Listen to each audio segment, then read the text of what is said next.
السلام علیکم ورحمۃ اللہ وبرکاتہ۔ امید ہے کہ میرے تمام احباب خیر و عافیت سے ہوں گے۔ میرے عزیزوں، پیارے بھائیو، بزرگوں، دیکھیے، انسان کو زندگی گزارنے کے لیے، صحیح راستے پر چلنے کے لیے شیطان کے برے وسوسوں سے، شیطان کے خیالات سے بچنے کی ضرورت ہے۔ لیکن کبھی کبھی ایسا ہوتا ہے کہ ہم بہت کوشش کرتے ہیں کہ شیطان کے برے وسوسوں سے بچیں، برے خیالات سے بچیں اور شیطان کی پکڑ سے بچیں، لیکن بچ نہیں پاتے۔ تو ہمیں چاہیے کہ ہم زیادہ سے زیادہ کوشش کریں ایمان مفصل پڑھنے کی، اس کے ساتھ لا اشرک بہ اسے بھی پڑھا کریں اور لا حول ولا قوت الا باللہ بھی پڑھا کریں، لیکن ایمان مفصل کا اہتمام زیادہ کریں، کسی عالم سے دریافت کریں۔ اور میں بتلا دیتا ہوں، ایک مرتبہ یاد کرا لیجئے، چھوٹے چھوٹے بچوں کی بھی یاد ہے ماشاءاللہ،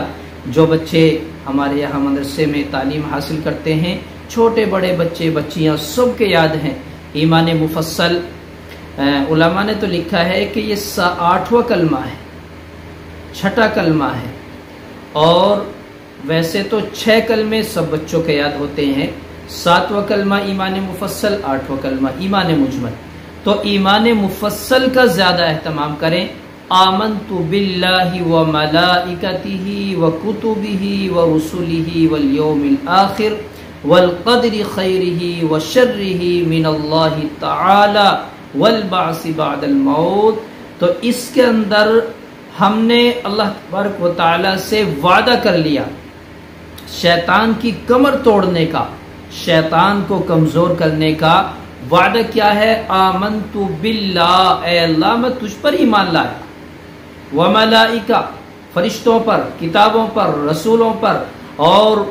خیر اور شر قیامت کے دن پر اور تقدیر پر، جو بھی اچھا برا ہوتا ہے وہ میرے رب تیرے حکم سے ہوتا ہے، تیرے حکم کے بغیر کچھ نہیں ہوتا۔ تو ہم نے وعدہ کیا، شیطان ہمیں دھوکے میں ڈال رہا ہے، شیطان ہمیں بہکا رہا ہے کہ یہ کام اگر تو نے کیا تو تجھے نقصان ہو جائے گا، تو نے یہ کام کیا تو تو بڑا آدمی بن جائے گا، یہ کام تیرے ہنر سے ہوا، یہ کام تیرے کرنے سے نقصان ہو گیا۔ تو شیطان نے ہمیں اللہ سے کاٹنے کا ایک راستہ بتایا، اللہ سے کاٹ رہا ہے، شیطان ہمیں اللہ سے دور کرنے کی فراق میں ہے۔ لیکن ہم نے ایمان مفصل کے ذریعے سے اللہ تبارک و تعالیٰ کو گواہ بنا لیا، اور اللہ تعالیٰ کی ہر بنائی ہوئی چیز، تقدیر پر، ہر چیز پر اللہ کو ہم نے گواہ بنا کر یوں کہا کہ میرے رب، نفع نقصان ہر چیز تیرے ہی حکم کی محتاج ہے، کوئی بھی کام تیرے حکم کے بغیر نہیں ہو سکتا، حتی